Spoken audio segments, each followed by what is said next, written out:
Sekarang kita akan test berapa dB. Okey, berapa dia punya bising. Sebab dalam iklan dia bagi tahu 70 dB. Macam tu lah, 60 ke 70 dB macam tu. Okey, sekarang kita akan test dia punya berapa bising. Okey. Kita just tarik je yang ni.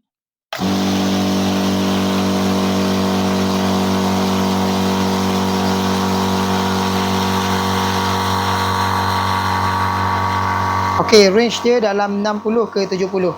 Yang ni disebabkan aku bercakap. Bila bercakap dia akan naik lah. Okey. Dia akan naik.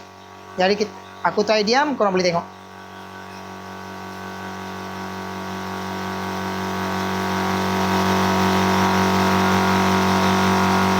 Okey, dia dalam 70 dB. Jadi level dia noise. Tak terlalu bising. Ni memang padu lah. Okey. Kalau korang nak beli ni, korang boleh tekan je dekat tag kuning ataupun link yang ada dekat bawah. Okey guys.